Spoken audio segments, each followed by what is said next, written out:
Soucieux du moindre détail, il scrute tous les dossiers. Pour lui, l'actualité n'a aucun secret. Alexandre Dubé. Faisons le point sur le possible conflit de travail chez Air Canada. Je vous rappelle qu'il y a quelques jours, les 10 000 membres du personnel d'agents de bord ont voté à 99,7 % en faveur de la grève. Une grève qui pourrait être effective à partir du 16 août prochain. Maintenant, il y a toutes sortes d'informations qui circulent, à savoir qu'Air Canada a l'intention d'offrir au-delà de 30 % sur 4 ans globalement à ses employés, question d'éviter d'en arriver à la grève. Aujourd'hui, à surveiller, il y aura manifestations silencieuses dans des grands aéroports canadiens, Montréal, Toronto, Vancouver et Calgary. Les agents de bord vont dénoncer leurs conditions de travail.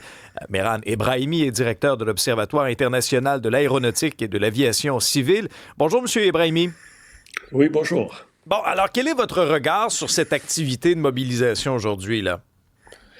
Ben, je pense que donc les agents de bord, avec un vote de 99,7 % comme vous venez de le mentionner, ça leur donne quand même une carte dans leur main. Deuxième carte, c'est qu'on est en pleine période donc estivale et de voyage. On est dans le pic de voyage.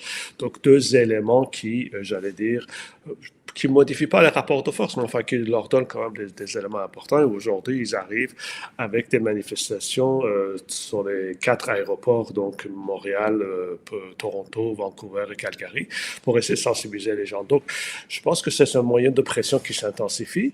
Et on est en train un petit peu voir, si vous voulez, le même scénario qu'on a vu avec les pilotes. Hein. C'était il y a quelques mois, c'était la même chose. Donc, on a obtenu un mandat de grève donc, qui est avec moins de pourcentage que ce qu'on voit aujourd'hui. Donc, ça, c'était un moyen de pression. Sachant que l'entreprise se porte bien financièrement, sachant qu'ils ont un rattrapage important de salariat à faire.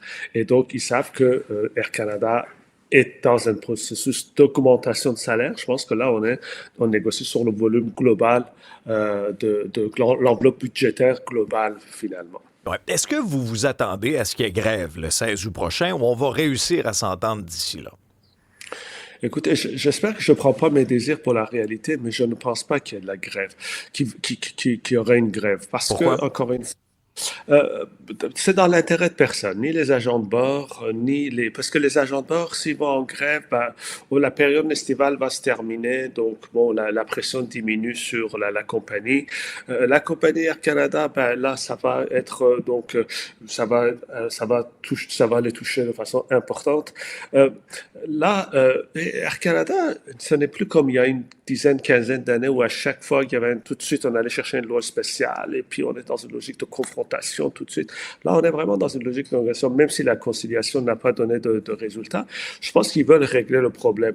Alors donc, les 30% que vous avez mentionnés, bon, et sur la table, il faut savoir que ce n'est pas une augmentation de 30% de salaire, c'est une 30% de revenu global, hein, c'est-à-dire contribution à la pension, prime et ainsi de suite.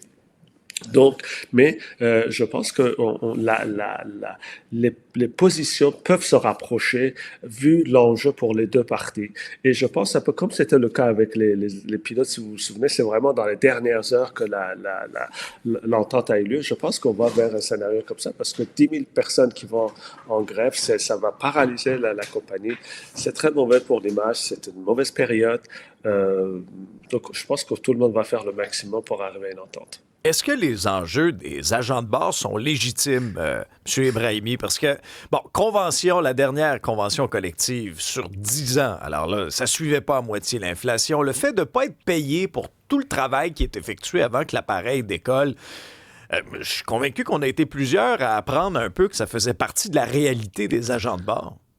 Tout à fait. Alors, il y a une dizaine d'années, donc même plus, donc Air Canada, c'est la même chose avec les pilotes, ils ont dit, écoutez, nous sommes dans un environnement très turbulent, il va falloir donc un peu de stabilité. Donc, si on va sur une convention de 10 ans, ça sera dans l'intérêt de la compagnie. Donc, on a vu que, oui, c'est vrai, ça avait ses avantages, sauf que les 2% d'augmentation de salaire que cette convention prévoyait se trouvaient très, très insuffisants par rapport à l'inflation qu'on a connu récemment, enfin ces 2 ou 3 dernières années. Donc là, on est dans un rattrapage. Et je pense qu'Air Canada n'est pas contre ça. Ils vont aller, justement, ces 30%, c'est un petit peu le rattrapage. Et là, on va vers une convention qui est 3 ou 4 ans. Donc on revient un petit peu à quelque chose de normal.